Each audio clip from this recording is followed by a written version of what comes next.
Yeah, because they're still in the playoffs, but the Kings haven't been in a long time, right? They did better this year though than they have been. And they got a new coach. Yeah, they just hired a new coach Luke yesterday Walton. on my birthday. Yeah, Luke Walton. yeah. Happy Yep. birthday, by the way. Thank you. Oh wow, yeah. Happy birthday. Yeah, How old are you? 34. Oh, okay. So it's all been over for a couple years now. Mm-hmm. We can throw some of those coffees up here on the Oh. table. Might as well promote over here, right? I need one more. What is this? What is this Dutch Bros business? What do we got going on over here, Sean? Thank you. This is How did you get involved? How did you get involved in this? How did you get involved in Dutch Brothers?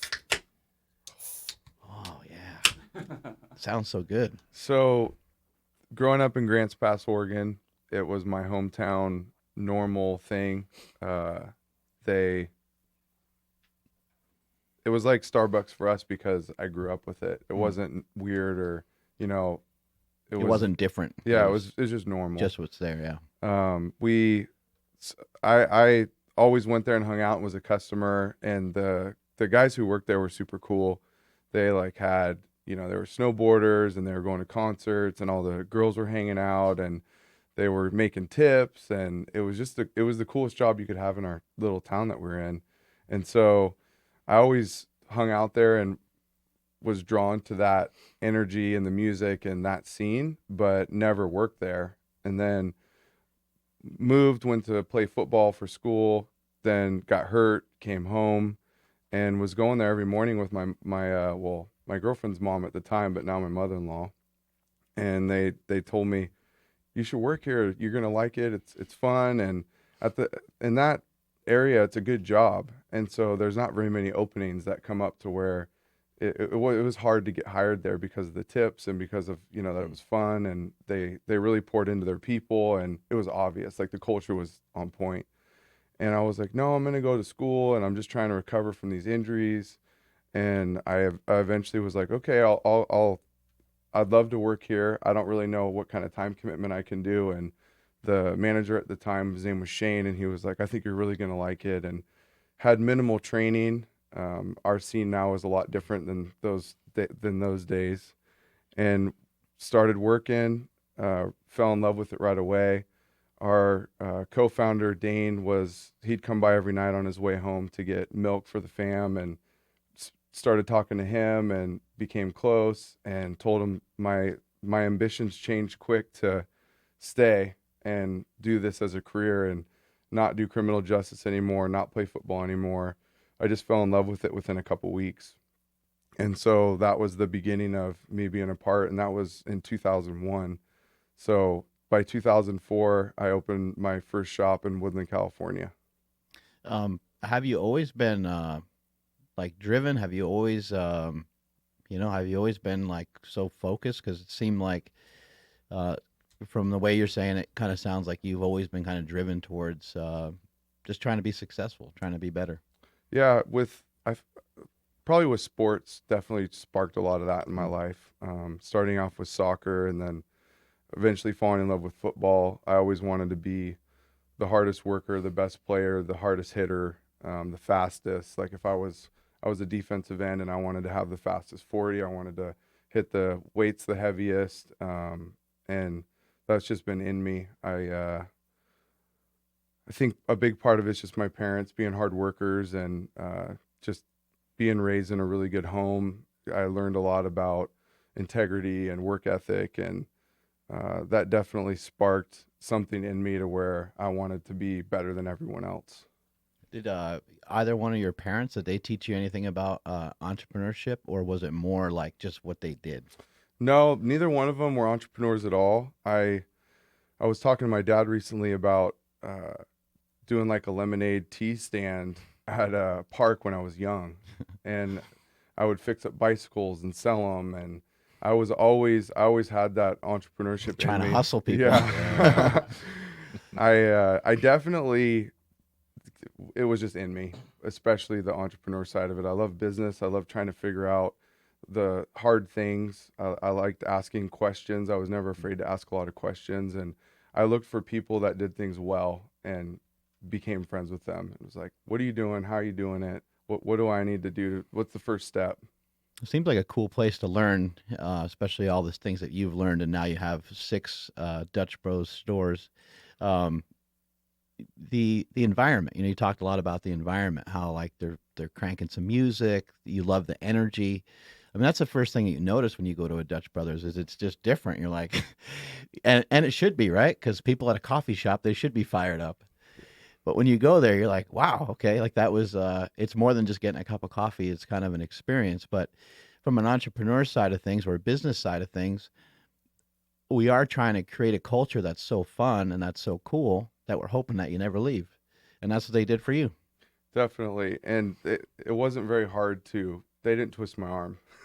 It was that contagious. You just where, knew if they got you through the doors that you were going to be Yeah. suckered in for life. pretty yeah, I much. just said, I'll do whatever it takes to grow and be a part of this thing because I knew it was special and I knew that it was going to grow. And I love the relationships. Looking back on it now, I had tons of mentors and people that poured into me and helped me and gave me life advice and were true friends. And at the time, I just thought it was like a job and it was normal. And looking back at some of these people that were in my circle, I was just completely spoiled rotten. And it took me a long time to figure that out. I started looking at what some of them had done and accomplished, and I was like, I can't believe that I was friends with you when I was that age. Um, the Some of the questions I'd ask is like, what do I need to do? How can I help? How can I serve? And I remember they would call us back in the day. We'd get these full orders of semi trucks full of beans, and they were heavy. I think the bags were like 90 pounds or something, and we didn't have forklifts or that much help. There was 5 people that worked at our headquarters at the time, and they would kind of send out a message and say, "Hey, who can help unload the trucks?" And it was always me and this other guy, Ron C. And me and Ron would show up, and we'd get that thing unloaded, and then it just turned into more. It turned down into time with these people. It turned into more, jobs or tasks or things to where I wasn't trying to get a pat on the back or anything. I just wanted to be a part and help in any way that I could. And our owners saw that in me and then just kind of built off that and gave me more. And I ended up helping to open up shops in different cities and traveling and just had this desire to learn as much as I possibly could, especially once I figured out how smart these people were that I was around. So how did that progression look like for you when you started out? Like, how old were you when you started? What were you doing? Were you like, you weren't a barista or something, right? Yeah. You were a So I barista. started out working nights and then moved into assistant manager position and then moved and opened up some shops. And then right after that, I applied to franchise and got approved. I think I was almost 20 when I got approved. And then when I was 21, I opened my first shop. So it was a pretty fast progression. And something really cool happened on my 10-year anniversary of being a franchisee. I text the owner and some other people that were involved in my progression and my career with Dutch Bros. And I was like, thank you so much for believing in me when I was so young, because that's a pretty risky thing. Yeah. And they said there It's was a big deterrent for a lot of people is age. totally. You And know, I too and old I or too young. I tell a lot of our people, like, don't have that as a roadblock or something that is an excuse to get where you want to go, because it wasn't for me. And I know a lot of other people that make big moves and kill it when they're young as well. And their response to me was, thank you for believing in us. And I was like, that's exactly what Dutch Bros is about. It's like creating opportunities for others. And then once you have that opportunity, all you want to do is create it for more people coming from you. So it's this really cool evolution of like creating things for others, and then it just carries on to the next thing. Cool. Mark, can you pull the microphone in front of him a little Oh, bit yeah. better? Burp. There you go. Perfect. There you go. So they don't really require that you have some sort of formal education, but you do need to learn. You need to learn the system. You need to learn Yeah. what's going on. Do they have? I'm sure now it's way different than it used to be, but do you guys have like classes, or is it more like just submerge yourself in this and you're going to figure it out? The setup we have now is really cool. It's called DBU, so it's kind of like going through college. And they start off at the ground roots of being a barista and learning the trade, and our training's really good. And then they just kind of go through leadership. They start as barista, then shift lead, then assistant manager, then manager, then regional manager, And then once they get to manager, regional manager role, they have the opportunity to become an operator and have their own scene. So on average, it's like 5 to 8 years of a commitment, and it's becoming more competitive. But one of the issues we had with growth was a lot of these very smart, talented young people didn't have any money. And so a lot of our growth was based off existing franchisees that were growing and had the money to be able to grow and the resources and all that. So this new setup that our owner and our headquarters put into play created this opportunity for people who do good and are hard workers. They don't need money to grow with us. And so we were able to not lose any talent, keep them in-house, and then they become regional operators, and they somewhat get to say where they go, what state, and we have a lot of growth in the future. So it's very humbling and rewarding for me to be able to offer this position to people where there's a bright future if they want it with the company, or the skills that you learn with communicating and business and reps and the relationships of like leading people or all those different things. We've done goal setting with people that want to become nurses or that work at the jail or all these different things, to where we teach them these basic goal setting things that gets them where they want to go. And then it's just a cool job that they can do on their way to get there. So it's definitely goes both directions. You can stay with the company and there's a lot of opportunity there, or you can take and enjoy all these experiences and then use that for whatever you're going to do next. You mentioned offloading the 90-pound bags. Was this something that you spending this extra? There's the the weed whacker or leaf blower or whatever it is. Back. It's back. You can't get rid of it.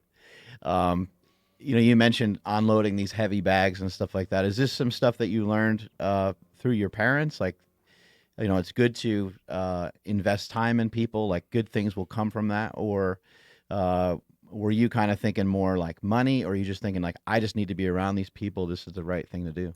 I think it was a couple. My mom and dad, if I wanted something, they'd be like, well, go mow lawns, go do something. They Go earn it. Go earn it. Yeah, they never gave me handouts. You can get it, but you have to earn it. Totally. Right? So I had a route growing up where I cut grass in the neighborhood.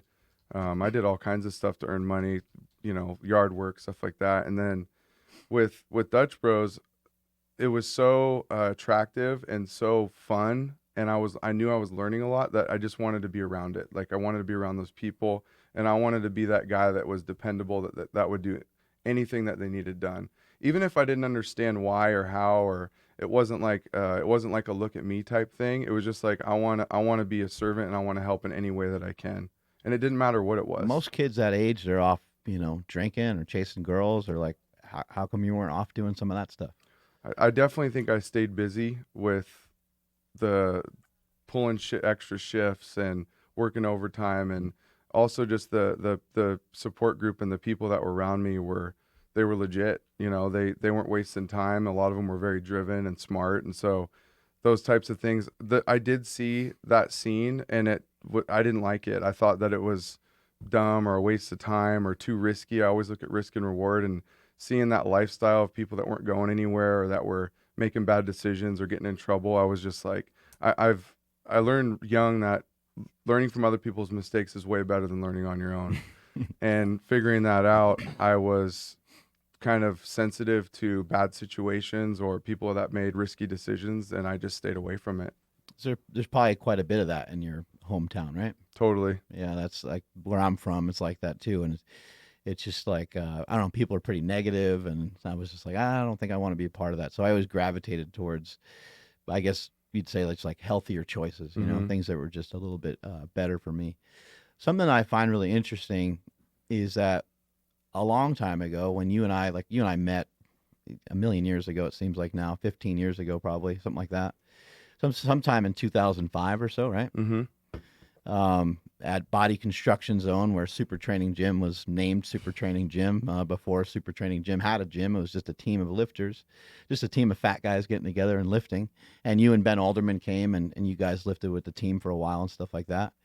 But something that stuck out to me, you and I didn't really talk a lot. Like, we weren't like buddy. We would communicate in the gym here and there and stuff like that. But I remember one time you were like talking about, I think you were maybe opening up another Dutch Bros at the time. Maybe it was your second one or something like that. And you were like, Yeah, you're like, you know, a lot of this stuff's not going to pay off for, I don't know, 5, 10 years or something like that, but I don't care. And you walked away, and I was like, holy shit, like that's great. Like people don't say that. That's like so unconventional. People don't just say like, oh, this is gonna, you know, the jujitsu he's doing now, like it's gonna pay off in 5 years. Like most people don't have the patience to even stick something out for even just a couple of weeks sometimes. And you're Hmm. talking about 5 years down the road, how you're not scared to kind of like eat shit for a while. No, Where did some of that come from? I think it was ignorance and willing to take big chances. And they asked me where I wanted to go when I applied to franchise, and I said to just send me anywhere. I'll go to Fairbanks, Alaska. And and growing up in the hometown, like I was trying to explain earlier, like that, I had a feeling that it would do well anywhere, even though I didn't really look into going to a place where nobody knew who we were, like Woodland, and having no customers and having to grind and figure out how it all works and Yeah, learning. Woodland. Yeah, learning a lot of those. My vision was just being close to Sacramento, and I didn't even really care what city it was. Yeah. They had a deal going in Woodland. They told me to go check it out, and I said I'm down. So the not knowing the full scenario or exactly what I was getting into probably helped. Just not having a full understanding. But I knew that whatever I was given, I was gonna perform at my best. And I knew that if I trained people and if I gave back to the community and if people knew that I was doing my best, then it would be contagious and it would be something that was going to work eventually. And with the bills I had at the time, my shop in Woodland, the first one was the most expensive Dutch Bros we'd ever built. And they would talk about that. They'd be like, "You got some pretty big overhead. You need to do some big numbers." And not even knowing what I was looking at, I just had this confidence of like faith and support and my wife. I knew that we were going to figure it out, and we did. Are there any like when you're, I mean, I guess 20, 22, 23, are there any like habits that you built over time that allowed you to just get better at what you did? Because like Sean now was very different from then, but Mhm. obviously you evolved and you transformed and you continue to get better and better and better. What things did you concentrate on getting better at, whether it be with your business or whether like it be with yourself, that helped you to progress well? I think from failing forward and going through, hard times, having to fire friends, having to make hard calls that nobody wants to make, having to have those hard conversations. I just got a lot of reps of that in, having to be that guy that has to have the final say. Sean and I, by the way, have fired so many friends that all we have is each other now. Yeah, that's how we're the last people in the room. And last Nsima, last man standing. He's tried, trust me. so I feel like a lot of it was through hard times and the will to just figure it out. We're gonna figure it out, and not giving in, not giving up, and just knowing that it was gonna work out. And I don't know how much of that was naive of being young. I didn't really use my age as an excuse. I definitely got treated that way though by people. Hmm. They'd be like, "Oh, you're the Dutch Bros guy," or "You're young," or "You don't know what you're doing." And I felt like I had a lot to prove, and so I those things fired me up. Like we and Mark were talking recently about positivity and negative, and just kind of the haters and all these different things and how they fuel people differently. And Mhm. I at that time when I was starting out, I felt like the hater type mentality and the people who are like, "It's not going to work. You're tripping. You don't need to be in all this debt. Just get a 9 to 5, less responsibility." I was so anti that lifestyle. I was like, I want freedom. I want to be able to make moves. I want to do my own thing, to where I didn't even think about that stuff. Mm. So I think part of it was just being that focused to where I was just not going to take no for nothing. It's one thing to kind of, put a lot of faith into a project that's going to take some time. It's one thing to kind of do it on your own. But when you have a wife and you're building a family, you got 4 kids.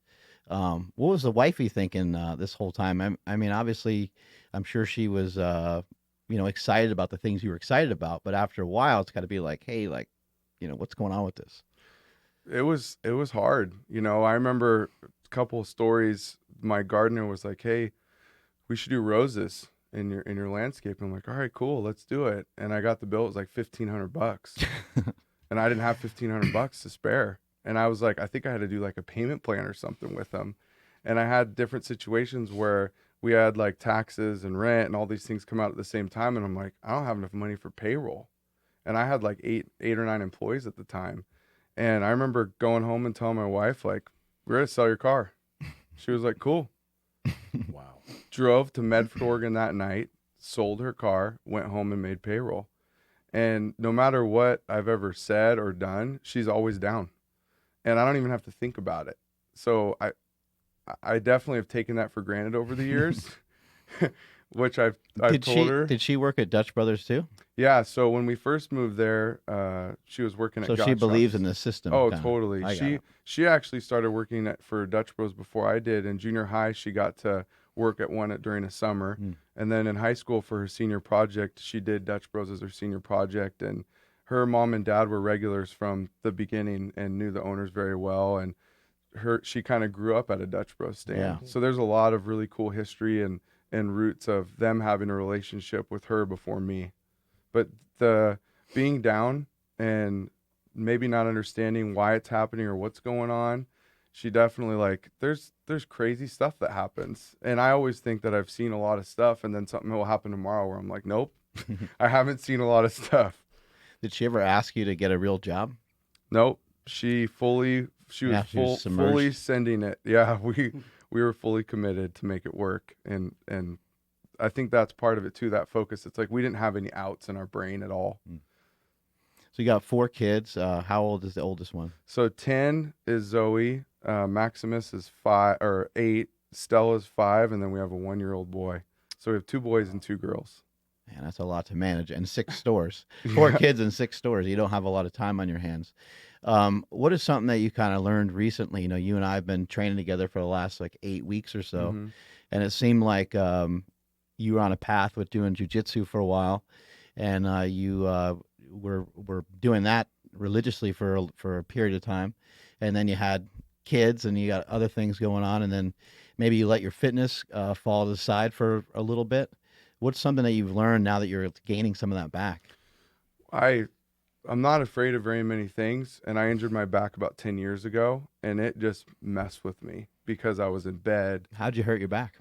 Doing MMA and from football, just jacking myself up from football. I think it just eventually caught up with me, and it messed with me mentally to where it was a huge roadblock to where I would just say no to everything. I quit snowboarding, I quit wakeboarding.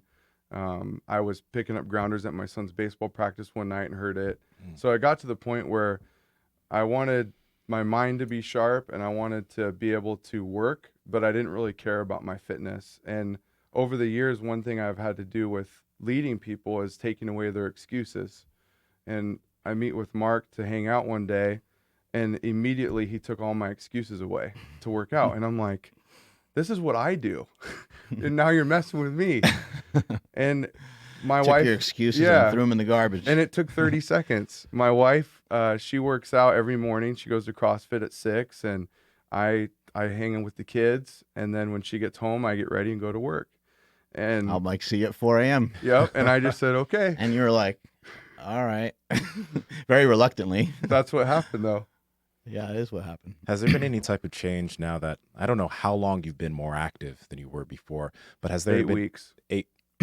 just literally 8 weeks? Yeah. Has there been any change in these past 8 weeks with the way like you approach everything else you do in terms of business, etc., because you're more active now? Getting out of bed, not being in pain, it definitely puts me in a mindset of like, okay, I'm going to win today. And then getting here, getting a good workout in, being around great people, I just feel like it's this primer for the day that's just on fire. It's like, if I just did the hardest part of my day and it's done, I'm going to move on and accomplish whatever I need to. I feel like my brain, if I used to kind of be tired mentally about 2 or 3 every day, not want to make any more decisions, not want to talk much anymore after that, I definitely push through and can go for longer than that. I feel like not being afraid of something, especially when I'm not that type of person, has given me a lot more, I don't know if it's confidence or what, but I just feel like I can accomplish more now, having fitness be a priority and having my health be the priority. It's setting me up for the day better, and I'm just taking it day by day. I was Marcus said something about I'm 2 to 3 years out on getting to where I want to go, and for me, like that, I'm like, all right, well, I'm 8 weeks in, and I'm Yeah. not even. I know that I can do it. You know, I know that I'm going to get back to where I was, and I have like strength things where I know how much I used to bench, I know how much I used to deadlift, I know what weight I was when I did jiu-jitsu, so I know where I need to go, and getting there in the healthy way. One of the things he told me was like, if you listen and you do what we do, you're not gonna hurt your back again. And for me, that was a big fear. And I always talk about not being afraid of stuff, and I was tripping, you know. So it was almost like not practicing what I preach. And now that I've been able to work out for a couple months, even though it's the beginning of this, I feel like I'm not afraid like I was anymore. Do you think, because like in the past, I mean, with the way you attacked your business, was there anything that really actually you were afraid of? Because I mean, it seems like you're back. Obviously, you were afraid of doing stuff because you didn't want to get hurt again. But within the past few years, has there been anything that really actually scared you, or you were already used to all of that by that point? So you're like, I can do this, I can do this. I went through, let's see how long ago it is. Almost 6 years ago now, I went through a really hard time where I had some like upper leadership in my business just make some really bad decisions that affected me. And I immediately was like, I need to get rid of these people. And so I did. And what happened was, as part of them leaving, they tried to take some of my other people with them. And it was like this, it was bad intentions on their parts. It wasn't healthy. It wasn't good decisions. It wasn't legit. And that's That happened with my podcast. They tried to take my people. They tried to take my fans. Not Yeah. even my employees, just my fans. It happens. It's It real. happens, yeah. There's some haters out there. What are you gonna do? There is. So during that time, it was hard because some of these people didn't necessarily do anything to me, but they did things to people I cared about. And I just wanted to distance myself from them as much as possible. So I learned that I couldn't do, like our owner told me, he's like, you need some help, because I was trying to do all these different things and I couldn't focus on what I should be and what mattered the most. I was, maintenance, HR, payroll, all this stuff that like I'm not even that good at necessarily. So I was like, okay, I'll make me a list of what I need. And it wasn't a money thing. It was just like I didn't realize how much I needed those things. And so I started bringing those into my life and had good help and built that trust back with people and kind of reignited me to pay more attention to things. And it taught me a lot. And since then, it's been way better. And I needed to go through that, and I needed to get that advice because it served me big time. And now my scene, I'm able to help people more. I'm able to create more opportunities, and it's way more successful this way, because a lot of people hide, and the light always finds the darkness, and it's just a matter of time. And I see things. I'll like hold my cards close sometimes and be like, I see something weird going on over here, but I'm just gonna keep my mouth shut. And then eventually it comes out. I want to sleep good at night. I want to do the best I can with what I have. So being more aware of that circle and those people was definitely a change that I made, and it's been amazing since then. So yeah, that I don't know. That was a hard time. I don't know how much of a failure that was. It definitely was a failure of like my reach and my communication and my approach with people. Yeah. And I found personalities and people with integrity to help me fill those gaps of things that I can't do anymore. Yeah, how do you delegate out stuff for other people to do, since you understand how to do every job there is at Dutch Bros? How did you get to a point where you're like, oh, man, I just have somebody else do some of this because it's not my area of expertise? How do I find them? Yeah, no, kind of how did you kind of come to that, how did you get to that point where you're like, you know what, I'd be better off, the company can expand and grow if I have other people kind of helping me? It straight up was our owner telling me that I needed to hire more help. That's all it was. And I think he gave me a week to figure it out. And the next day I sent him a list and I said, it's all done. So it didn't take me that long to get the help, but I just needed to do it. And it probably would have taken me years to learn the hard way, beat my head into the wall before I took on that help. But literally, I respect what he has to say, and I trust him so much. Once you did that, what'd that do for you? it let me focus on things that were more important. Right. I was like leaf blowing parking lots and doing stuff like that because I love doing mindless work that I can just zone out, you know? So for me, it made it to where I had to actually deal with things. Somebody's like, Sean, go home. Yeah. We got a leaf blower guy. Yeah. You're good. So it's just, it put me where I needed to be for sure. Well, then now you have time to do some fun stuff, right? You got some pretty cool trucks and pretty cool cars, and you got a whole shop going, right? Yep. I 3-4 years ago I started doing off-road racing, and it's got addicted. I think about it all the time. Two of my big goals is win the Baja 1000 and get my black belt in jiu-jitsu. Okay. And so getting my health is important for both those goals. Right. So the racing turned into building cars and having my own shop now, and creating another team of people that are at Provost Motorsports where they're fun to be around. You know, I try not to have anybody in my life that is negative or not contributing in a positive way and not stoked. So being able to start that group and them over deliver and kill it, and it's definitely been fun to do something different. Do you think that's important for people that are, trying to get ahead, people that are trying to be leaders, people that are trying to be entrepreneurs? Do you think it's important that they have something like this? They have something that they really gravitate towards. It's maybe like a hobby, whether it be like fishing, hunting. You're into your cars and stuff like that. You think it's an important factor? I do. I feel like even if you have an amazing job and you're passionate about it and everything's going really good, you might be limited. You might hit a ceiling of what you're capable of or what you can accomplish. I didn't like go on a lot of breaks or vacations. I enjoyed working so much that it's just all I did. And having kids and wanting to take them places and create opportunities for my kids, it's refreshed me. It's kind of restarted some brain or some things that I've been struggling with. I'll leave town and I'll come back and I'll be like, I know what I need to do now.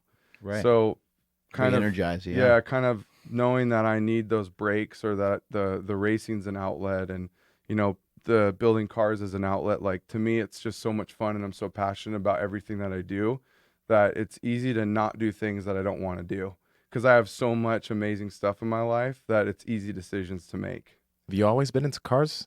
Yeah. I started off fixing up bicycles when I was young, and then it turned into trucks and cars, and that's my whole. As soon as I could, I was driving something. I'm sure there's some car nerds listening, so tell us some stuff about these cars. What kind of cars you got? So the Mafia truck, which is that blue one right there, we finished. Kind of gangster rap color right there. Yeah. That'd be good with the mug. That's right. The mug. The shaker cup. Yeah. Which I love, by the way.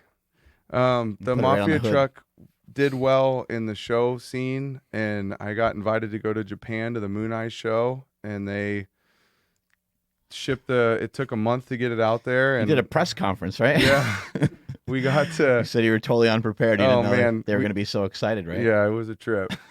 They were the most gracious, generous, nicest people in the world. They were very enthusiastic about the cars. They brought 2 trucks and 1 car from America to the show, and it's like the Super Bowl of car builders in the car world. And I was able to go.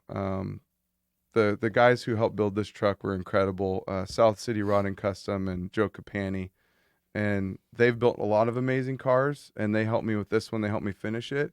And when we got invited to go to this show, it's called the Moon Eye Show, they couldn't believe it. They're like, the first year of the first build that we do for you, and we get to go do this.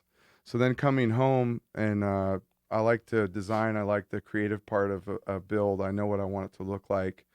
The race shop at my house turned into a 12,000 square foot, full on building all kinds of cool stuff. Mm-hmm. And I got a great group of guys that are doing it too. So we've built pretty much everything that we've built so far has been shot for covers, and we've been able to meet all the people in the industry, and lots of really cool relationship and friendships have started in the last couple of years, and done a lot of traveling as well, which has been cool. And you weren't even trying to have a business with that. No, It was just fun, right? Yeah, I wanted to race, and And then I kept having people ask me, hey, will you build me this car? Will you build me this car? And I said no for years. And then one day I was like, man, I should start saying yes. And knowing that we can produce something that is going to be more than you expected or blow your mind and do well, I'm very confident in being able to provide that, especially with the group of guys that I have. So anything is possible. I'm really good at spending people's money. It's a good parallel to what you mentioned earlier about the excuses, because when I was there, when I went through your shop, you were like, yeah, this car over here was sitting in somebody else's shop for 6 years, and this one was, and they were just like these cars that have just been sitting around. For some reason, somebody else couldn't figure it out or couldn't get the look that the person wanted, and you're like, yeah, we're just gonna figure it out. Well, I've been through it.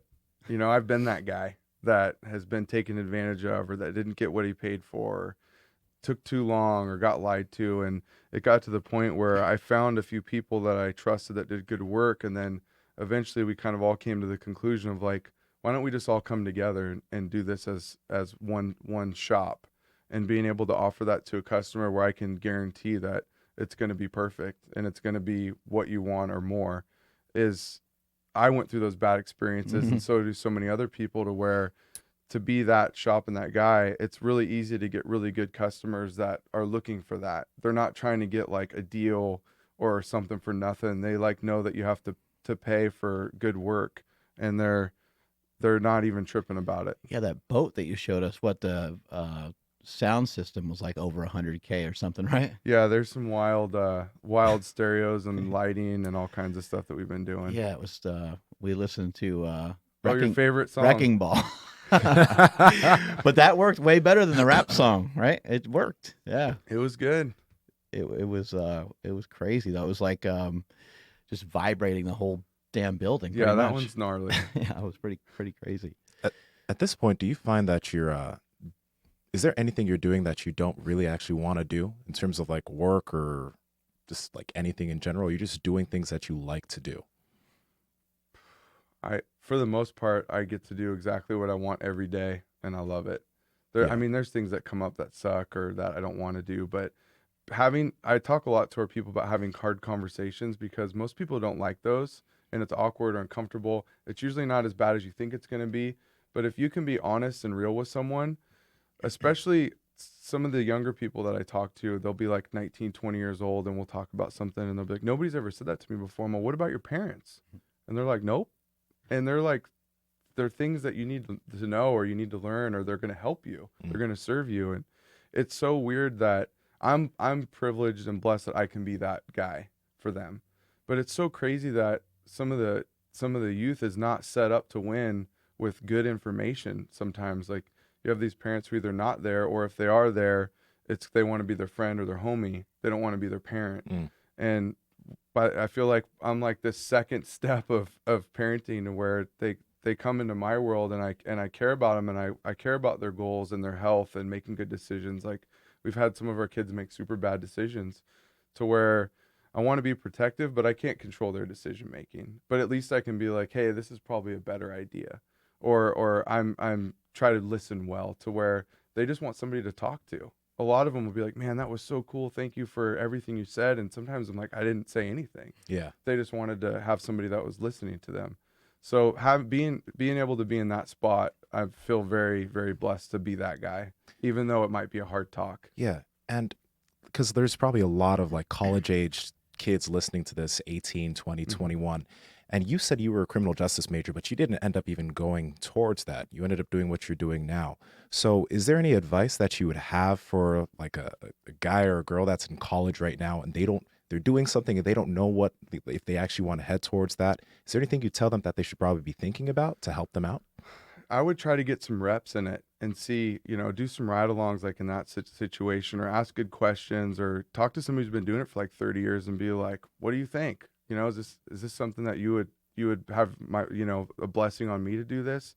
I think sometimes the sound or the image or the look of something draws somebody towards it, but it might not be genuinely what they want. Oh, it's a great suggestion, because if if somebody wants to be, say, like a police officer or something, and you talk to somebody that's been a cop for a while, they're going to tell you a lot of the pros and cons. And a lot of these guys and girls have been divorced because the job is so hard and stressful. And so you can kind of think to yourself, do I want to be a cop that bad? Do I want to make that decision that could otherwise sacrifice other parts of your life? There's give and take to all of it. It doesn't matter what job you select. It's going to always be hard, but it's good to know that ahead of time by just, trying it out. I feel like most of those that age group though, there's something that they have in them, or they have a gift, or they have some niche that they might be running from, or they might not be fully aware of that they're good at it. And going through, having good friends, I think, is a big part of it. Having that circle of people who are going to be real with you and be like, you might not be good at that, bro. Some people never hear that, and they just go for it. So I think having that truth and that honesty and having a good support system is a big part of it. There's definitely some things on a daily basis that you're abstaining from that you would want to do, like eat a burrito or something like that, right? Like there's going to be pizza. You don't necessarily want to wake up at 3 to get here at 4, but it's the result that you're after. So there are some things that maybe aren't like, it's not all, you're not always, building the next cool car, or not always opening up the next Dutch Bros stand, right? There's going to be some things you got to sacrifice towards, right? Totally. What are you trying to teach your kids? Because we're talking a little bit about like education and things like that, and some of your kids are in school. Do you really feel that education's real important? Are you on top of them, like with their homework? I'm sure mom probably is, regardless of what your thoughts are. But are you really into that, or do you kind of or do you kind of think maybe they're going to maybe go more your route where it might be unconventional? I take the approach to give them everything they possibly need to win. And that's boundaries. That's being super honest with them about things that probably most parents aren't honest with their kids about. That's explaining like the different routes of schooling. Like if my kids want to go to school, that's awesome. If they don't, that's awesome. I just want them to have some type of plan, and I want to teach them like real life skills of work and relationships and how you treat people. Like a lot of times I'll say to them, is that acceptable? And it's a yes or no answer, and they know. And those questions being direct and not giving them lots of outs. And I'm like definitely the looked as like the easy parent, and my wife is definitely more of like the structure. And so I try to support in a lot of those things. I definitely want them to have fun and be healthy and learn as much as they can. I want to push them off at 18 and be like, they're going to be fine. And so all the reps that we're doing right now with them is paving that way to where when they bounce, I know that they're going to be okay and they're going to make good decisions. So seeing a lot of 18 to 25-year-olds and kind of where they're at, it encourages me to be that guy or be that parent that's like has those hard talks with my kids, because some of them are weird and some of it's hard. Like sometimes I don't want to teach them about that, but it comes up. So it's like, all right, let's talk about it.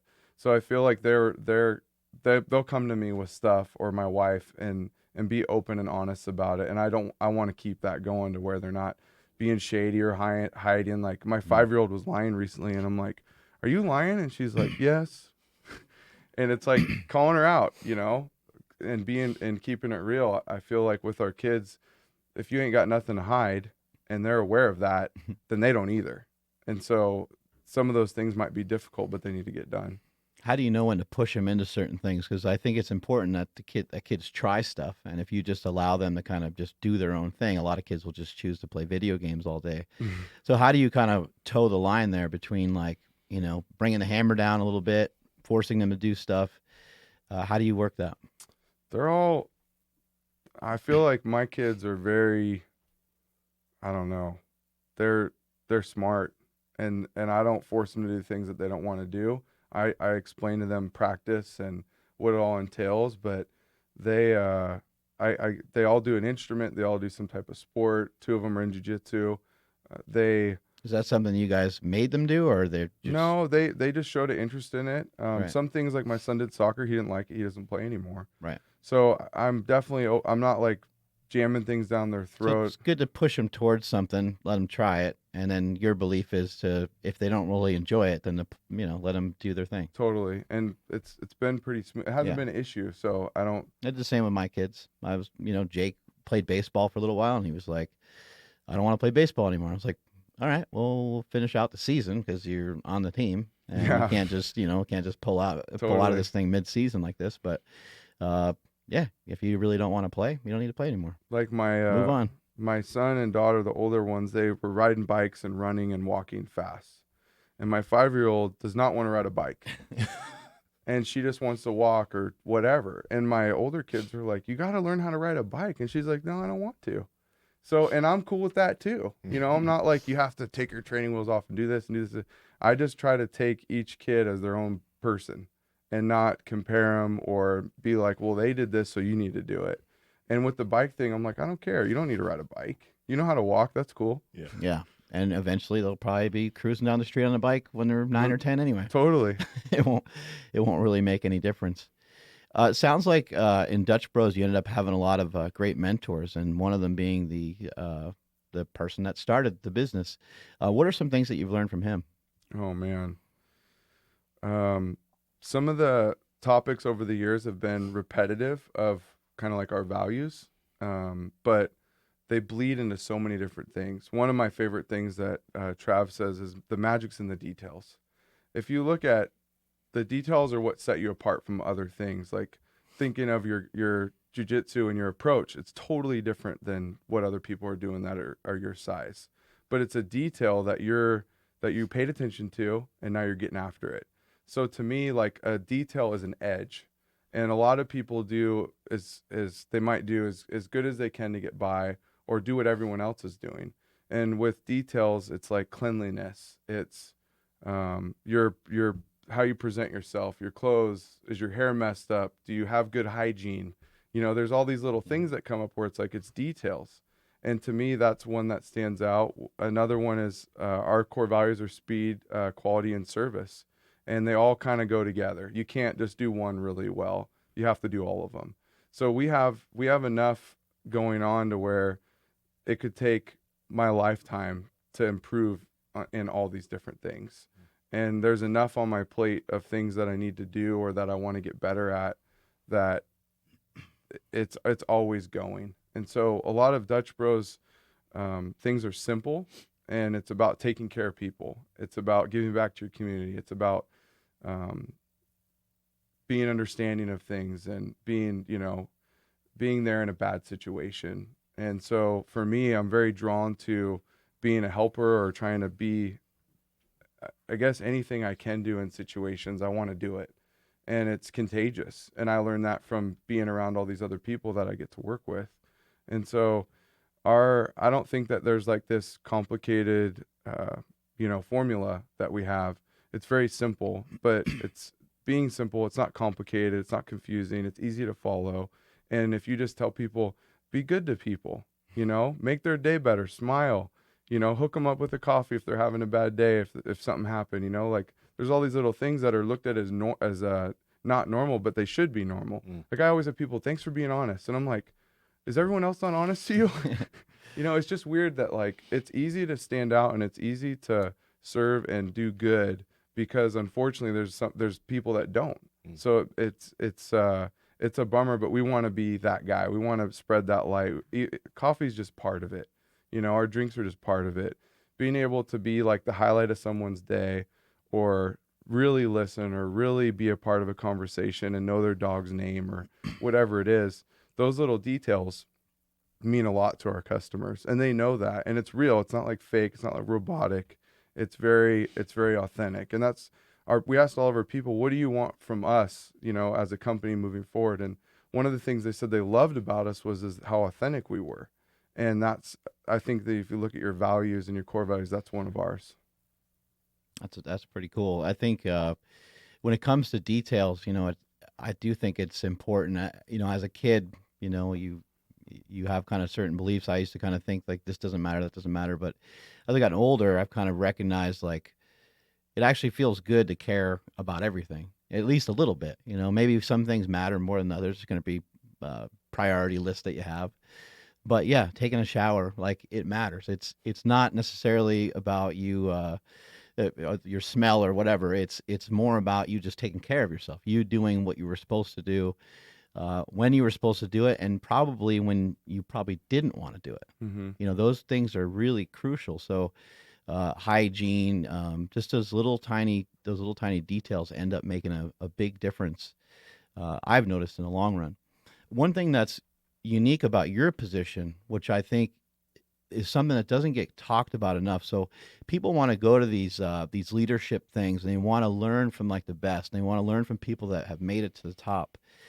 But you can really learn a lot from people that haven't made it anywhere. And so in your line of work, being at a coffee shop, you're going to run into a lot of people that they're just kind of starting out. Like Dutch Bros, for you, it turned into a career. For a lot of people, it would just be starting out a job. Maybe they don't understand the culture, and it's a little different than working at just any coffee shop. But for the most part, uh, minimum wages type gig, right? Mm-hmm. And so when you're dealing with people, like, you have a unique look at, like, what people are doing backwards, like what people are doing wrong. Like, it's great to look at your owner of Dutch Bros, right?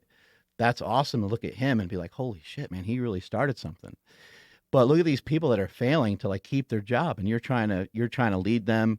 You have mentors in the program. You have everything is set up there, just like Super Training Gym. Everything is here for you to get stronger. But I've learned some of the most valuable lessons from people that don't get any stronger, from people that aren't pushing it. What are some things that you've learned over the years from people that you've had to let go, people you've had to fire, people that just aren't, they can't figure it out, even though everything's right there for them? That's tough. It's tough because I see one of the things that I'm good at is seeing what people are capable of and what their talents are and like what they can accomplish. And some of the people, they don't know that. They don't believe in themselves enough, or they don't have the confidence or whatever, the know-how, the experience to realize that like they can do great things. And I'm sitting there in their corner like goal setting and being like, "Hey, if you do this, this and this, you can have this." And they don't see the path. They don't understand that it's worth it. Like all this hard stuff you're going through is worth it. And it's heartbreaking to see them make those decisions or not stay on course or kind of settle. I always say don't settle for second best. And I have that approach with everything that I do. I was looking at trampolines for my kids, and I'm like looking at the best trampoline in the world. You know what I mean? It's like just stuff like that where I don't settle. And so, but for a lot of kids, they look at their peers or what scene they're in, and they're like, okay, well, I'm about the same as everyone else. That's a pass. I'm good. Like it's almost, what do they call that in school when they go off the whole class's grade? Yeah, On the curve, yeah. yeah. I feel like that mentality I don't think your is, microphone's working. I barely heard you. Yeah, sorry. It's called grading on a curve. Yeah, I feel like grading on a curve has kind of infiltrated the brains of like our society, and it's so stupid. It's like, why don't you be the best, or why don't you try harder? Like, why don't you try for 100%? And if they're like, well, if I get 70, I'm good. And so with our crew, I feel like if I can show them a way that they can see what I see, or I can give them a taste of like, this is what you're capable of, and sometimes it works and sometimes it doesn't. What are things that have worked well with people that you have trouble with, and what are things that haven't worked? Like, some form of micromanagement of some kind is probably always necessary. You got to give somebody something, and you probably need to check back in with them on that, whatever that something was, to see if the work got done. But we know too much micromanagement, and you drive somebody insane. Yeah. And then they're not going to be as creative, and there's all kinds of problems with that. So what are some things you've learned that have worked well with somebody who's maybe showing up to work a little bit late? Maybe they're just like a little bit off, but you were able to step in and kind of explain things to them in a different way, and now they're on a stronger path.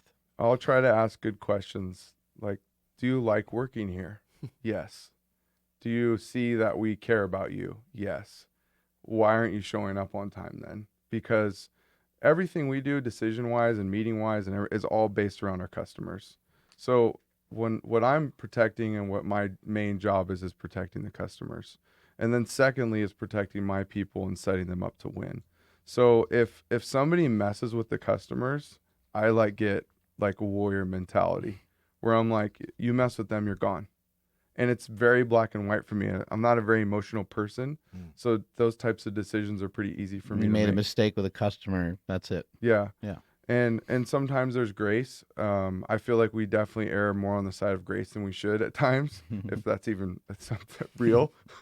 That's kind We of the give a definition of it, right? we give a lot of chances. We give a lot of coaching. We give a lot of like podcasts and books and information. And we also, some of our crew will be like, I'll be like, hey, anybody, I'm always available to hang out, go to lunch, come by the hangar. That's where we're at. And some people do. They hit me up. They'll be like, hey, in a month I'm gonna come back and we're gonna hang out again. I'm like, cool. Let's work on this stuff and we'll talk about it. And other ones I don't hear from at all. And some of those people are like they don't need a pat on the back or they don't need to be seen. They're just like an underrower of a boat that's just going. And then they just pop up one day and they're ready to kill it. And so I'm surprised a lot by sometimes the person I didn't see coming that's just really good. I went to lunch recently with she's 19, and it was two people that want to grow with our company, and she kept bringing up age as an excuse. And she was talking about her family and her brothers in New York and this clothing thing, and she learned how to work hard and all these things. And I'm like, why are you tripping about your age so much? And it's because that's what she's told, you know? And so it's little things like that. Like, don't trip about that. Just keep doing what you're doing and take care of the customers and love on people, and you're going to have opportunities. And sometimes it's that easy. Other times it's complicated, and you know, people are hiding things or not getting where they want to go. And if people can be real and honest, I feel like it's faster and easier to get them on track. Does placing some responsibility on somebody, has that helped in the past? Like where you just say, you know, maybe somebody is maybe they've been working for your company for a few years, but they haven't really kind of gone to that next level yet. If you give them some opportunities to try something a little harder, you increase the difficulty. Have you seen some changes in people from that? Yeah, it goes through all the ranges. Some people immediately are like, hey, thank you for the opportunity, but I don't have this. Like, I can't do it. Other people are like, they'll learn, they'll grind, they'll ask good questions, they'll figure it out. And then some people are naturals. So I feel like it goes in all those different motions with coaching and accountability and being like, hey, this is cool, this isn't cool. By the time sometimes we call it like loving people out the door and slow to hire, quick to fire. And some of our crew, we've worked with them enough where if it comes down to the time where we have to part ways, they're like, I know, thank you. This was fun. I learned a lot, and they know that it's not going to work out. But your team's got to be, because you are slow to hire and quick to fire, your team's got to be pretty together, and they're probably like, you probably already know, and everybody else probably already knows this guy's or girl's not really cutting it, right? And we try not to waste their time or ours. Yeah. And if moving on, we try to tell them a message of like, hey, this didn't work. This is why. Do better. You know, serve your next job better. Don't do this again, or the opposite of. So you have a well. chance to give them kind of like an exit interview. Totally. Hopefully something they learned from. They don't just tune you out because all they heard was that they're fired, right? And I like those too, because that's a time where people will be super real and tell you what's up, because they're like, I ain't got nothing to lose. So I'll use that and be like, hey, what can we work on? What are we screwing up on right now? And sometimes we'll get some really cool nuggets out of that, where somebody's like, well, so-and-so is your manager and they don't text me back, or they don't do this, or they don't do this. And it's very, sometimes it could be good information of things that you normally wouldn't have found out about, or stuff that you can use to get better. I think a big thing that people are hearing from this is, you know, when you started out, you had a lot of people around you that you didn't realize until later on that, oh my God, I was around these people. So that helped you to progress. And you also mentioned that a lot of the younger people that work for you, they're like, maybe their circle isn't that strong, or everyone they're around is going on the curve. You know, they're doing what everybody else is doing. So a big thing is obviously get yourself around better, stronger people that are going to push you forward. But let's say that you can't. You know, you mentioned that sometimes you have your employees read books or podcasts. So for the people that are listening that maybe they really don't have anyone that they can get to immediately that can help push them in that right direction, what type of resources or what are some books that you think could really help them out? Oh man. Yeah, you read a lot Yeah, and listen to a lot of podcasts. yeah. He's always telling me about something. The any book that talks about decision making, the Slight Edge is one of them. 1 Minute Manager, uh, the entre leadership type stuff, like Dave Ramsey books. Um, the I don't know if you have an iPhone or a phone, you have access to anything. Yeah. And YouTube and Google, like I YouTube a lot. I'll be like, how do I do this? And it's amazing what you can learn from that. So it's like having great podcasts. I was just going into certain subjects and doing like top 100 podcasts of this subject that I'm into. I think Ed Milet and some of the guests on Joe Rogan. I don't know. There's so many that I listen to that it's hard on the spot to talk about all of them. What would you say is like, just trying to feed your brain the information that you desire, right? The Totally. information that you're looking for. And you can customize it to what that is. Yeah, it's amazing. what would you say would be maybe your top 2 gifted books or suggested books to anybody? Could be on anything. I really like the Slight Edge. Yeah. I really like the Go Giver. The Go-Giver. It's who wrote the Outliers book? Malcolm Gladwell. Yeah, I really like that book. I go through so many of them so fast, especially I love audiobooks. I'm super dyslexic, so it takes me a long time to read, but I can listen. So I definitely I ask people a lot, like, what are you into? Like one I'm about to start reading is The Third Door, that I've heard a lot of good things about. That there's always another way, which is something that I'm into. Yeah. I don't know. I'm drawing blank right now. No, you just answered the question. Yeah, you gave us a lot of good material. After owning this amount of Dutch Brothers and things like that, and interacting with so many different people, what becomes the most challenging piece of the puzzle now? Because as the company grows, there'll be more distance between you and the last person that was hired. So how do you kind of still try to not have too much distance between that person?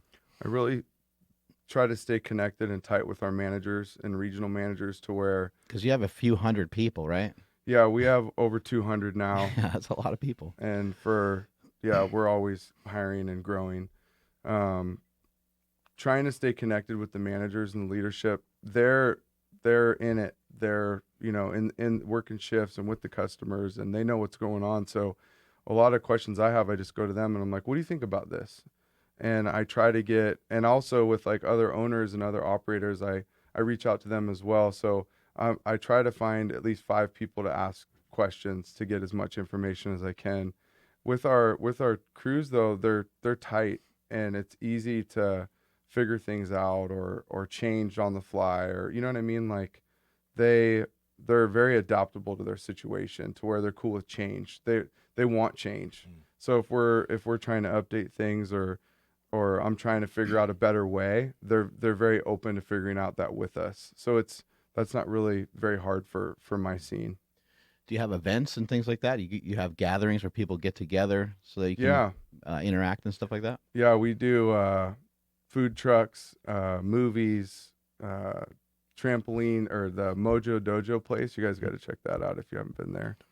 All kinds of stuff. The really cool thing that I noticed recently was we try to plan these events and get everyone to come hang, and we call them like culture hangs or stuff like that. But they organically go to food and go to movies and hang out and chill on their own all the time. So they have their own like little subcultures of get-togethers that just happen. It's just like hang out with your friends. And then we also host parties and organize things to where they can come and be a part of stuff that we're doing too. So it's giving them things to do that are just hang out, just chill. And they really like that. And you have a headquarters, and that's something that you did on your own. It's not didn't come down from corporate, and it's something that you paid for on your own dime. Is that right? Yeah, we have games and basketball and movie nights and Super Bowl and all kinds of stuff that we do. Giant there. RV. Yeah. Having Wi-Fi, like a lot of our crew will come down and do homework, and one time I went out there and these two girls were smoking on the Traeger some meat for lunch for everyone, and I'm like, this is so cool. Like they're just out here cooking lunch for everyone. So it's I wanted an atmosphere that was safe, that was fun and positive, and our headquarters in Woodland is that, and it's cool to see our crew use it. That's what it was designed for, and to see people chilling on the couch doing their homework and stuff like that is it's cool to see it actually happening. How do you figure out what's something for you to do as an owner? Like how do you figure out what you should step back into sometimes, and what you should just kind of like let everyone else run? It changes a lot. I try to keep my eye on the future and like what we want to work on. We revisit things like training or hiring or interviewing or growth or hangs or whatever, to where it changes a lot. I just want to make sure that we keep the main thing, and that we don't trip about stuff that isn't a big deal, that things stay simple. It's easy to get complicated quick, and then you got everyone tripping and like, where are we going again? I really want to keep the direction like as smooth as possible, and I want it to be like a steady climb, not to where they're sprinting up a mountain, but where they're just climbing and doing something every day. In terms of leadership, what's something you look for in some of these leaders and mentors that you have within the Dutch Brothers stores? I look for like their natural, real gifts that they have to offer. I don't want them to act a part or be a certain way. And when we hire people, we're like, we're hiring you to be yourself because we like you. We look for people that are friends with them, or like some of our crew that performs well. We're like, hey, you should tell your friends to come interview too, because they're probably cool as well. I really look for people that don't have ego or have like pride issues, and that they're like, I got it all figured out, and my critic on myself is I work too hard. I don't have enough me time, or like that kind of stuff. I'm quick to figure that kind of stuff out. I don't Dealing with customers, we just have had so many reps that our people know if you're legit, if you care for others, if you are a hard worker, all those things. Like Mark was saying before, you've dealt with so many of these individuals that like maybe they've fallen out or they've left the company, and you've also probably helped a lot of people that have gone into leadership positions. So do you think that, or have you seen that individuals that have these qualities inherently, obviously they're more likely to move up, but have you ever seen people that didn't have these types of qualities that learned them and that were able to move forward, or does that not see enough? Totally. I see that all the time. Usually the grinders, the people that are hard workers, they're the ones that are good listeners. They're gonna, if you give them a map, they're gonna get to the end of it, or they're gonna, if you give them a goal, they're gonna crush it. Especially if we start with like maybe smaller goals and get that momentum built up, and then you pitch them a big goal, and then they're like, they have that confidence built up through those small ones that they accomplished.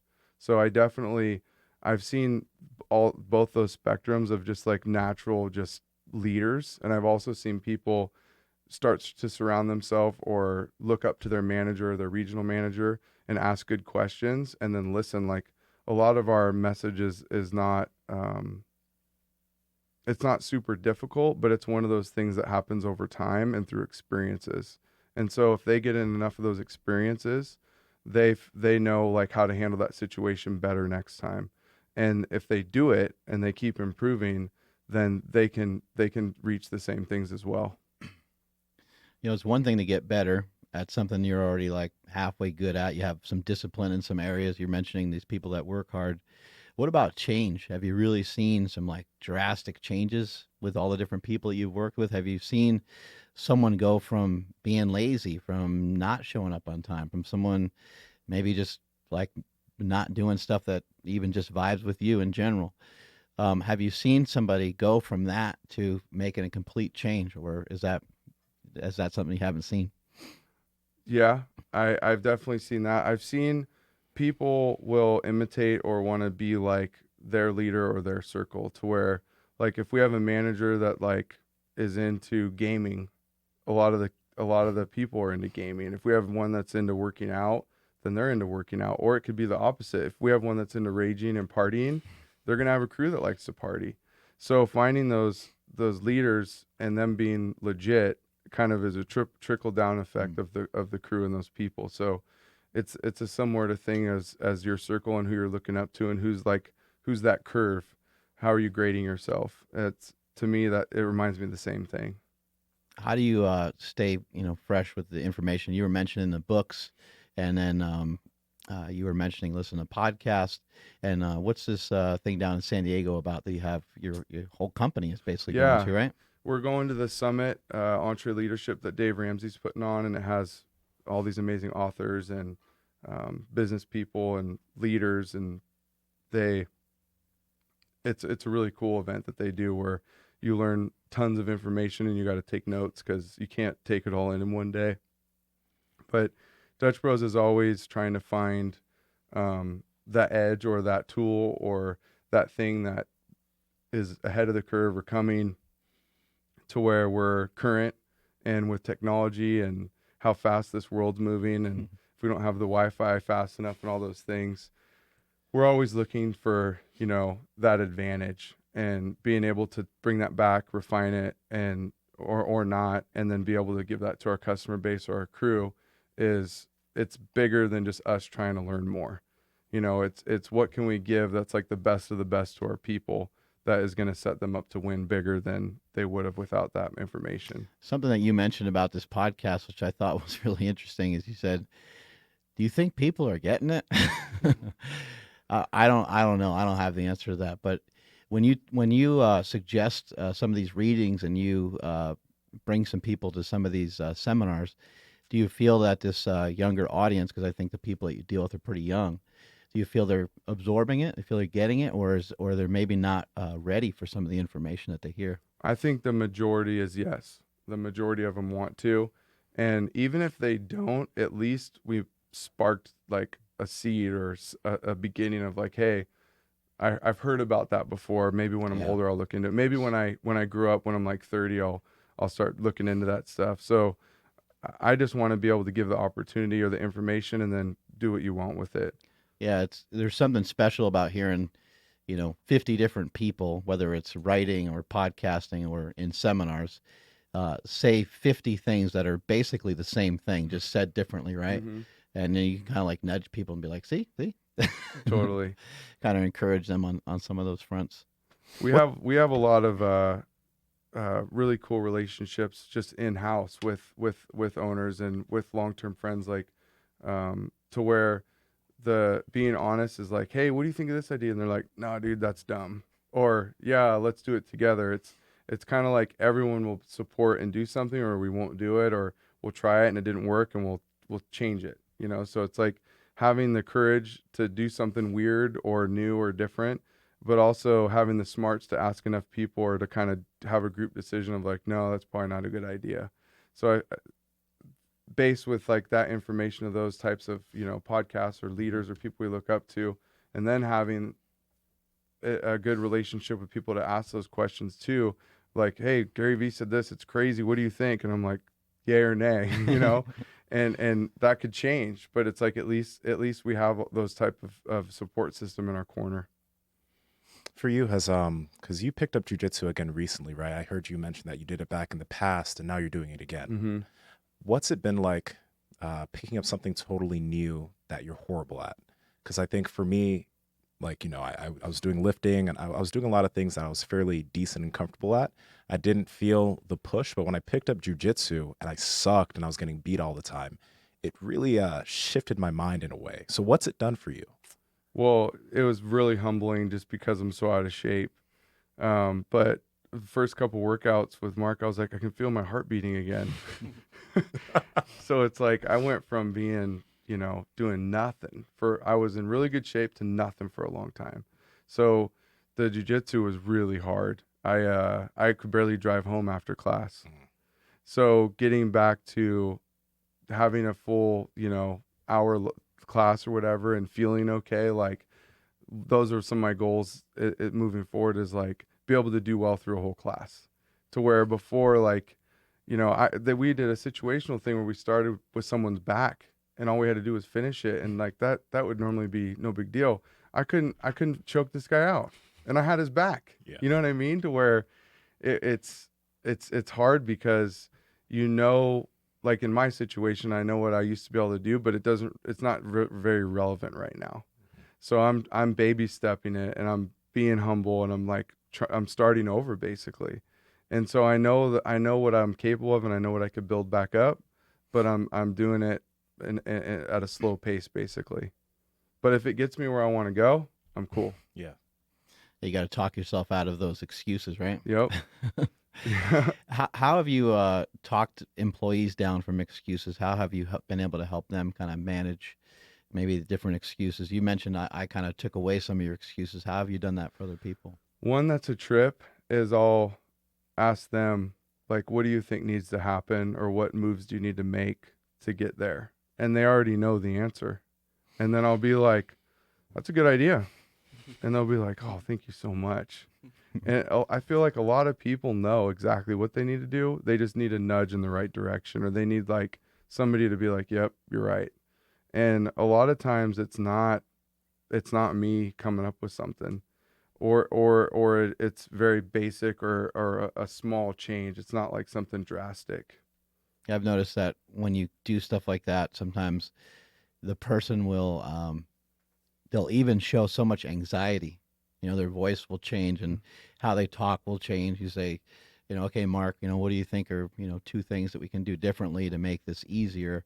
And then I'd go, well, you know, like, cause means you already thought about it a lot. So you're 100% right. When you pass the ball back over to them, this is something that's been on their mind a lot. Mhm. They've already thought about it way more than you thought about it, because you didn't even really recognize it. You didn't know what was going on with them internally, but they recognized it at some point and made some notes of it, and they already have a lot of the solutions. People are really smart, and sometimes they just need a reminder of how smart they are. And it's cool when it happens like that. I try to remind them too of like where they want to go, because that's going to affect your decision making. And I also recommend that it's detailed. You know, like if I'm helping somebody get a car, let's say, or talking about it, I'm like, well, what color do you want? Do you want tinted windows? Do you want wheels? I have different analogies that I'll use with somebody to get detailed as possible. So then that way it affects your decision making moving forward to get where you want to go. Like, I want to move out from my parents' house. I'm like, okay, how much money do you need? And then we start breaking down, you know, what it's going to take in a timeline. And then if they agree to it and they do it, then they get there, and then they're like, man, I did it. What are we going to do now? And that's addictive. You know, once they accomplish something, they want to do it again. So obviously, like, you seem really good at, first off, helping people goal set and goal setting for yourself. Now, you own 6 locations of Dutch Bros. Is there a bigger goal for what you want to be able to do? And do you have it all set up, or is it just like, okay, I want to open another one and another one? As of right now, I have a few more shops that I can open in my area. I have like a territory, and I would like to do more than that someday, but I'm at this point, I have a great structure and a lot of help. So I'm going to just grow my area out and do the best I can with it, and I want to try to create as many operators or as many good people moving on to whatever they're going to do in the future. So as of right now, I have one that I'm working on in the future, and hopefully another one soon. So when that happens and I'm grown out and I've opened up these shops, then I'm just going to go from there. But over the next 3 or 4 years, I got a lot on my plate. So I'm not really tripping about that. I feel like the more good help I have, though, the more courage I have to grow and do more. So if I keep getting awesome talent and surround myself with great people, I definitely feel like I can do more than I used to. How does Dutch Brothers as a company stay on point? I'd imagine they've been around for about 15, 20 years, something like that, right? Yeah, we started in '92. Okay, so they've been around for a while. So how do you get back to, like, you know, the basics whenever something gets out of whack? Like, they have like a motto, or you guys have a company thing that you rely on to get back to? Yeah, we have the Dutch Creed is a big part of our roots and our foundation, which covers a bunch of different topics. It's like a poem. That was written on the wall at your headquarters, right? Yeah, That's what I saw, right? Yeah. There's a lot of people involved in the company that have been involved for a long time, and we kind of look at it as like, I look at them as like people who are fighting the good fight to keep our true north, to keep our values in check, to make sure that the main thing stays the main thing. And our leadership from the top is just so off the hook with people who care a lot, people who make good decisions, that there's a lot of that trickle down into everyone else. So as long as our leadership is on point and stays where we're at and stays in our lane and keeps being weird and different and kind of playing in that gray area of business and taking care of our customers, it's just going to keep growing. You know, as long as the decisions are good, it's going to be hard to slow us down. You see a lot of stuff on social media about entrepreneurship, and what are some things that you think, maybe some areas maybe where you think people might be going wrong, or maybe misinterpretations of, even like, you know, some people might think that it's easier, or, you know, what are some misinterpretations of some of the things that are going on today?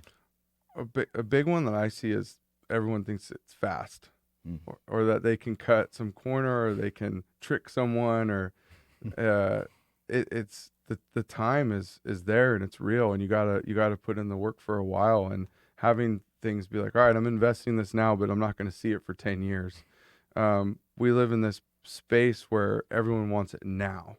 You know, like if we got Amazon, we have, you know, all these things at our fingertips where it's very self-gratifying and it's very, very fast. So something being slow is not normal. And for especially the youth and let's say 15 to 25, for them to realize that this is going to take a while, but if they study the course and they change their approach, if it needs to be changed, and keep going after their target, you're going to get there. That's why we do a lot of goal setting with like easy stuff first, just to build that momentum. And then once they get that momentum going, they can keep it. But the whole time thing is a big trick, I think, to a lot of people, where they think that like some pyramid scam, or, you know, some good, like it's such a good deal that like it's crazy. It's like, it's probably not that good of a deal, or if it's not something that's going to really pay you back. Yeah, it's like staying the course is a hard thing for people to do, because they're going to want to. It's so somebody might be good in one spot, like let's just say they're good at social media, and then they want to like partner with somebody, right? It's like, well, all right, well, you just divided up whatever profits you were going to make by 50%, right? And it's easy to kind of think about, it's easy to start counting up these dollars when you think this idea is good and that you're going to get in business with somebody else. But I think what you're saying is 100% accurate. Is people think that it's going to happen really fast.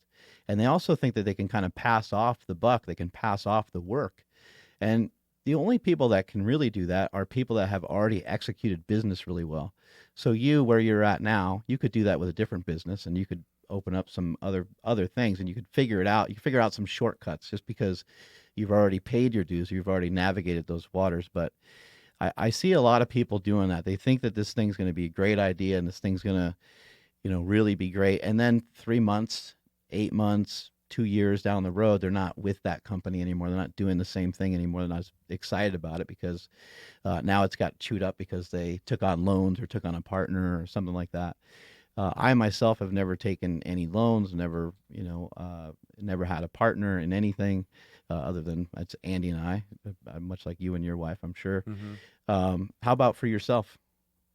Have you had to take on like loans and different things like that? Opening up a store is a much different thing than what I was than what I did, you know. So. Yeah, I'm definitely good at taking on loans, but it's similar as Yeah. you with me and my wife. Yeah, Right. same. Yeah, you haven't added partners, and you haven't. I'm sure you've also have probably been thrown a lot of opportunities. There's probably been a lot of opportunities thrown your way to go towards something, but you probably have you've had opportunities come your way. Like Andy and I have had a lot of different things come our way, and we're always like, that doesn't follow the path that we're on. Totally. With my like world and with Dutch Bros and the growth and everything that I have going on, it's been easy just to keep that the main thing and to focus on that, just because there's so much of it and there's so much opportunity that I've dabbled in some stuff on the side before, and like back in the day, we were going to this CrossFit gym and it was going out of business. So we bought it. And I knew right away that it was something I wasn't passionate about it. And it was convenient and we worked out there. And so being able to like, you know, sell that and have somebody in there that like is passionate about it and is going to do a good job with it, and realizing that I didn't have time for it, I feel like was a big learning lesson for me to be like, really think about, is this something that has a good return? Is it something that I have time to do? And usually it's a quick, like, no, I don't have time. Right. And that keeps me kind of in the direction that I need to be going in. The whole reason the shop works so well with building cars is because I got great guys, and the guy who runs it has been doing this scene for a long time, and he's trustworthy and he's doing a good job to where I can just show up and be like, how's it going today? And then bounce. So I don't like have to put in time there. I don't have to be there. I'll stop by if I want to. So I know that that's a successful formula for me. I can't put 40 hours a week there. So like I'll stop by and say, what's up? And with Dutch Bros is definitely more of like, you know, that's the main part of my time. Right. Are you a numbers guy? Are you kind of looking at, you know, your costs and looking at your profits and things like that? I'm getting better at that. I definitely didn't, as long as I had enough money to pay all the bills, I was cool. But over the years, I've really looked at that more and been like, what's a healthy, you know, payroll percentage? You know, what's this, what's that? And really having people in my world that do Dutch Bros to be like, hey, that's kind of high, bro. And I'll be like, what? I thought I was doing good. And being able to use their ideas, their tools, or their, you know, Excel spreadsheets or whatever, I've just recently become a lot better at that because I knew it was a hole in my game. And with, you know, assets and growth and properties and all these things that are part of growing, you have to know that stuff. You know, you can't just wing it all the time. And so knowing where I stand and knowing like what we were capable of next year and planning it out better. I used to just try to get whatever opportunity I could, and now it's a little bit more planned out and strategic than it used to be. With all your like, because you went to school for criminal justice, you have a lot of business knowledge. Is this just like all experience of working at Dutch Bros and mentorship? Is that literally where it came from? A big part of it, and just doing it, you know, being in the thick of it and having really good people to ask questions. I just recently, I was talking to my uncle a while back about that I didn't like to read. I thought it was a waste of time. And he's a professor and he's super smart. And he's like, I feel the opposite. Like if I'm not reading, I'm wasting time. And I really, there's so many people who've done things so well and wrote about it, and the information's at our fingertips. So I felt like I was tripping that I wasn't reading and I wasn't podcasting and I wasn't learning. And so a few years ago when I really took that more seriously and started carving out time to learn and to learn about things that I wanted to learn about, it definitely just stuck. And I really try to convey to people that like, there's this negative thing about leadership stuff and that they're like, oh, well, that's not for me or that doesn't work. Really though, if you can just take one thing from it, you know, and apply it, you're going to see value in it. It doesn't mean you have to agree with the person or that the 10 things they shared were all amazing, but there's always going to be something that you can take away. And that's what I'm after. And that's what I try to get our people to do as well. But yeah, and then just having amazing people from the top, you know, like where I don't have to learn the hard way all the time. I can just listen, and that's easy for me. Yeah, we're at an amazing time where you can basically educate yourself anytime you want, you know, through listening to YouTube. I talk about it many times in this podcast. My car is a classroom, you know, I have something playing on all the time. Even sometimes when my kids are in there, Jake's like, what the hell are you listening to? Listen to somebody talking about success or whatever it might be. But that's helped me a lot. You know, my education didn't start until I was basically about 30 years old, you know, because I had a rough go of it in school. And then anything I ever really learned other than that was like in the gym. And then once I decided at some point, maybe I'm not as dumb as I thought, maybe I should try to educate myself and learn more. It was probably about 30 years old. And I haven't stopped since that time. It's, you know, I'm always like, I always got my headphones on, or I'm always listening to something, always trying to gather information. And then probably the most important thing is just figure out, you were mentioning maybe, you know, some people not having access to people, but I think that that's an excuse. You have to you have to figure that out. You have to drive somewhere. You have to go somewhere. You have to, somebody that's working for you right now. They should hit you up and say, I want to take you to lunch. I know. I've heard you say that before, and I Yeah. think that's awesome. Yeah, they should, because they're just going to learn. So it's not about the money. It's not about them, buying you an $8 sandwich or whatever, and you're only supposed to eat the meat. But it's more about, what the opportunity that they have. They could really grow from that. And it's important to try to figure out. Like I went, to Columbus, Ohio to learn from Louis Simmons. I spent a year out there, and it's very important that you make some of these decisions in your life to just figure out a way to make it work. Just figure out a way to make it happen. I didn't have any money at the time. It's just something that I just went and did. And my wife, I remember she came home from work, and there I was, like watching these like Louis Simmons DVDs. She came home from work. I had these like books out. She came home from work, and I didn't have a job at the time. The only job I had was just a bouncer, so I didn't have much going on. But I remember her coming home one day, and she's like, "Can you just turn this shit off?" Because I had like these Dave Tate seminars on, just playing nonstop. She's like, "Is it ever going to end?" I'm like, "No." I was like, "I don't know. I'm obsessed with this stuff. I don't know why." But it'll turn into something. Like, and you mentioned when I met you long ago, you're like, I don't really know exactly what this will turn into, but I think it's going to pay off in about 5 years. Mm-hmm. It's pretty awesome. You got to just hang in there. What you got, Andrew? No, just I guess along the same lines, like so you have 6 different stores. You have 4 kids. Essentially, you have 10 kids that need your attention all the time. How long did it take to really develop the capacity to like deal with everything? Because I'm listening to this and I'm just like, dude, I have I have 1 kid every other week because we share custody, and I'm trying to keep up here. I'm just like, dude, there's not enough time in the day, and I have 1 kid. So when I'm hearing you tackle all of this at once, I'm just like freaking out, just like, dude, oh shit, am I ever gonna get there? Like, like, so like, how long did it take for you to like, I guess just not feel like you're running around in circles 24/7? My wife, for sure. Yeah. She handles business, and she runs the house and takes care of the kids and just kills it. And you think of 4 kids, like that's pretty heavy. That's a lot going on, but doing the best with what I have as far as like baby steps, like we had 1 at a time, and the older ones helping with the younger ones, and it's a team effort. And I feel like God gives me what I can handle and what I can do good with, and then I do the best I can with whatever that is, whether it's something small. And so doing well with small stuff, I feel like is just the path to more. And if you can't handle, one thing, then it might be sketchy to add more to that. Yeah. So a big part of it is my wife just hitting home runs all the time. But it is something you kind of grew into. Totally. Like if all this was placed upon you 8 years ago, you might crash and burn. Totally. Like if you look at, I started with 7 people on my crew, and now we have over 200, and it's going to be over 300 soon. But I could run and manage 7 people really well, and it was tight. It was fun. We did it together. Like we started together and all those things. Like I still have one of my original crew working for me now.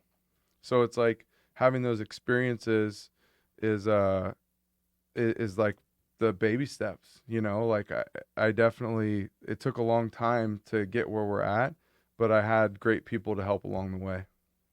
Do you do dishes or laundry? No. Neither have I. I've never touched any of that stuff. I actually tried to do something with the dishwasher like a couple months ago, and I broke it. And now every time Andy does the dishes, I got to hear about it. She's like, "You broke this thing," and I'm like, "I know." I'm like, "I don't know what I'm doing." You did it on purpose, didn't you? Pretty much. It's good strategy, though. Yeah. Like, I promise I tried with the dishwasher, the washer machine, now the dryer. They just keep breaking all around me. I don't know Weird. why. Never let you touch it. Yeah. Cool. And then you said your first Dutch Brothers in Woodland was the biggest one? It was the most expensive one. Okay. It probably was one of the biggest ones at the time as well. I'm asking because the one I remember was the tiny little shack right there next to the gas station on Main Street. What, Oh, on that's where West. Blockbuster used to be. Yep. Hollywood Video. Yeah, Yeah. there you go. Yeah. So that's why I was like, damn, really? That was the most expensive one? But it No, was a different one. It was the one in front of Orchard Supply. Okay, I know. Okay, I got Yeah. you now. Yeah. Yeah, I grew up in Woodland, so I'm very familiar with all that. Yeah. But you, like I said, handling the kids. Casey right here, I don't know how many kids he has. 15. 5 that he knows of. There you go. And then, my brother-in-law, he's got 4 kids and he runs his own business as well. So like, I look up to you guys more so than like any of the athletes that we've had here. So I just appreciate you opening up and sharing everything, today. Because like I said, I'm trying to expand our roster at home too. Thanks, and it bro. it terrifies me thinking like, oh my God, it's just Expand the roster. Yeah. Don't be Yeah. scared. Hey now. Add another, yeah. How do you not anything how else. do you Jeez. manage your time? Make sure make sure that the wifey's getting enough attention, and make sure the kids are getting enough attention. Because having that amount of kids, I think it's valuable to do stuff as a family, and then it's also valuable to get a little one-on-one time with them and stuff. So, how do you work out some of that stuff? I try to be home by a certain time. I try to get off by 5. It's crazy too, because every part of what I do is like attractive. So it's like, I don't want to I'm not like, oh, work sucks, I'm going to go home, or, or I don't want to go home because my family sucks. It's like, I have to just set those timelines and those guidelines. If they studied, stuff in Washington, D.C. for school. So we went out there for 10 days and did a field trip. So if I do turn off work world and, or whatever you want to call it, it's hard to call it work for me. But with the kids, if there's an opportunity to go to Disneyland or whatever it is, I want to try to do that fully. And I'm trying to get better about not being on my phone all the time, and not overbooking myself or things to where I really am trying to aim towards having more freedom in anything, to where if you're like, hey, we're going to go somewhere today, I'm like, all right, let's go. And I know that everything's not going to skip a beat with my scene because of the talent of the group that I have that are helping me.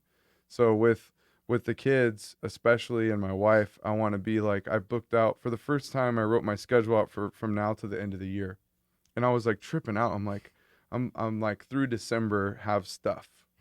And before I was kind of going month by month, and had too much going on, or not enough breaks or whatever. And the planning part of it, I see a lot of value in. I used to book 3 things at the same time, and I was always just hopeful that the other 2 would fall apart, and then one thing would happen, and it usually worked out that way. But it doesn't work out that way anymore. No, I'm trying to get away from that lifestyle. So yeah, I really like the grinding and what we've been doing for a long time. I really want that to equal having a lot of freedom and being able to go to concerts or randomly just bounce and do stuff. It's hard to have the energy. I think that's the thing, is it's okay to kind of you set a schedule and you look at the time and you're like, okay, well, that gets me home at 5. That's normal.